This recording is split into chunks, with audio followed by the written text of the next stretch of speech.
പശ്ചിമേഷ്യൻ സംഘർഷത്തിന് അന്ത്യം കുറിക്കുന്നതിനായി അമേരിക്കയുമായി നടത്തുന്ന സമാധാന ചർച്ചകളിൽ കടുത്ത നിലപാടുകൾക്ക് അയവ് വരുത്തി ഇറാൻ. ആണവായുധ നിർമ്മാണത്തിന് തൊട്ടടുത്തെത്തിയ ഉയർന്ന തോതിൽ സമ്പുഷ്ടീകരിച്ച തങ്ങളുടെ യുറേനിയം പൂർണ്ണമായും ഉപേക്ഷിക്കാൻ ഇറാൻ സമ്മതിച്ചതായി സൂചനകളുണ്ട്. ഇരു രാജ്യങ്ങളും തമ്മിലുള്ള ശത്രുത അവസാനിപ്പിക്കുന്നതിനും തന്ത്രപ്രധാനമായ ഹോർമൂസ് കടലിടുക്ക് വീണ്ടും തുറക്കുന്നതിനുമുള്ള സമാധാന ഉടമ്പടി അന്തിമഘട്ടത്തിലാണെന്ന് യുഎസ് പ്രസിഡന്റ് ഡൊണാൾഡ് ട്രംപ് പ്രഖ്യാപിച്ചതിന് പിന്നാലെയാണ് ഈ പുതിയ വിവരങ്ങൾ പുറത്തുവന്നത്. ആണവ സാമഗ്രികൾ കൈമാറുന്നതുമായി ബന്ധപ്പെട്ട പ്രാഥമിക കരാറിലെത്താൻ ഇറാൻ സമ്മതിച്ചിട്ടുണ്ടെങ്കിലും ഈ യുറേനിയം എങ്ങനെ നിർവീര്യമാക്കുമെന്നോ മറ്റു രാജ്യങ്ങളിലേക്ക് മാറ്റുമെന്നോ ഉള്ള കാര്യത്തിൽ ഇപ്പോഴും കൃത്യമായ ധാരണയില്ല. വിശാലമായ സമാധാന കരാർ ഔദ്യോഗികമായി പങ്കുവച്ചതിന് ശേഷമുള്ള അടുത്ത ഘട്ട ചർച്ചകളിൽ മാത്രമായിരിക്കും ഇതിന്റെ കൃത്യമായ രൂപരേഖ തയ്യാറാക്കുക. സമ്പുഷ്ടീകരിച്ച യുറേനിയം രാജ്യത്തിന് പുറത്തേക്ക് കൊണ്ടുപോകരുതെന്ന് ഇറാന്റെ പരമോന്നത നേതാവ് മുജ്തബ ഖമനേയി നേരത്തെ ഉത്തരവിട്ടിരുന്ന പശ്ചാത്തലത്തിൽ ഇറാന്റെ ഈ പുതിയ പിൻവാങ്ങൽ നയതന്ത്ര ചർച്ചകളിൽ വൻ വഴിത്തിരിവാകാനാണ്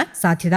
നിലവിൽ ഇറാന്റെ പക്കൽ 60% വരെ ശുദ്ധീകരിച്ച 400 കിലോഗ്രാമോളം യുറേനിയമുണ്ടെന്നാണ് അന്താരാഷ്ട്ര ആണവോർജ്ജ ഏജൻസി വ്യക്തമാക്കുന്നത്. ഇത് ഉപയോഗിച്ച് ഒന്നിലധികം ആണവ ബോംബുകൾ നിർമ്മിക്കാൻ സാധിക്കുമെന്ന് ഇസ്രയേൽ മുൻപ് മുന്നറിയിപ്പ് നൽകിയിരുന്നു. യുറേനിയം സംഭരണിയുടെ കാര്യത്തിൽ വ്യക്തമായ ഉറപ്പ് നൽകിയില്ലെങ്കിൽ ചർച്ചകളിൽ നിന്ന് പിന്മാറുമെന്നും സൈനിക ആക്രമണം പുനരാരംഭിക്കുമെന്നും അമേരിക്ക ശക്തമായ മുന്നറിയിപ്പ് നൽകിയിരുന്നു. ഇതിനു പുറമെ ഇറാന്റെ ഇസ്ഫഹാനിലെ ഭൂഗർഭ ആണവ കേന്ദ്രത്തിന് നേരെ ബങ്കർ ബസ്റ്റർ ബോംബുകൾ ഉപയോഗിച്ച് ആക്രമണം നടത്തുന്നതിനും യുഎസ് ഇസ്രയേൽ കമാൻഡോകളെ ഉപയോഗിച്ച് യുറേനിയം പിടിച്ചെടുക്കുന്നതിനുമുള്ള സൈനിക പദ്ധതികൾ ട്രംപ് ഭരണകൂടം മുൻപ് ആസൂത്രണം ചെയ്തിരുന്നു. എന്നാൽ ഈ കടുത്ത നീക്കങ്ങൾ ഒഴിവാക്കിക്കൊണ്ട് 2015 ആണവ കരാറിലേതുപോലെ ഇറാന്റെ യുറേനിയം സംഭരണി റഷ്യയ്ക്ക് കൈമാറുന്നതിനോട് അല്ലെങ്കിൽ അതിന്റെ സാന്ദ്രത കുറയ്ക്കുന്നതിനുള്ള സാധ്യതകളാണ് ഇപ്പോൾ ചർച്ച ചെയ്യുന്നത്.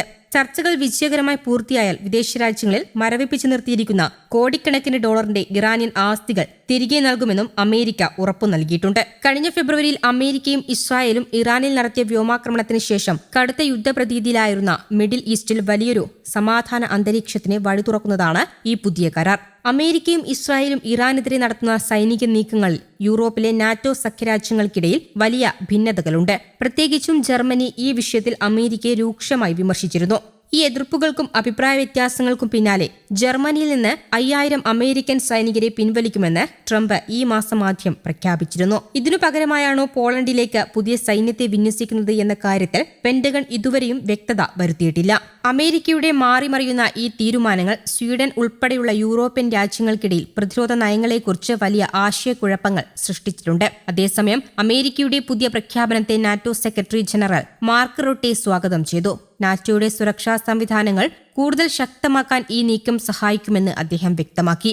എന്നാൽ പ്രതിരോധ കാര്യങ്ങളിൽ യൂറോപ്യൻ രാജ്യങ്ങൾ അമേരിക്കയെ മാത്രം ആശ്രയിക്കുന്ന രീതി കുറച്ചുകൊണ്ടുവരേണ്ടതുണ്ടെന്നും സ്വന്തം നിലയിൽ പ്രതിരോധം ശക്തമാക്കണമെന്നും അദ്ദേഹം ഓർമ്മിപ്പിച്ചു. നാറ്റോയുടെ കിഴക്കൻ അതിർത്തിയിൽ സ്ഥിതി ചെയ്യുന്ന പോളണ്ട്, റഷ്യ, യുക്രൈൻ, ബെലാറസ് എന്നിവയുമായി അതിർത്തി പങ്കിടുന്നുണ്ട്. കൂടാതെ ബാൾട്ടിക് രാജ്യങ്ങളെ യൂറോപ്പുമായി ബന്ധിപ്പിക്കുന്ന തന്ത്രപ്രധാനമായ സുവൽക്കി ഗ്യാപ്പ് സംരക്ഷിക്കുന്നതും പോളണ്ടാണ്. ഇതിനാൽ പോളണ്ടിന്റെ സുരക്ഷ നാറ്റോയ്ക്ക് വളരെ നിർണായകമാണ്.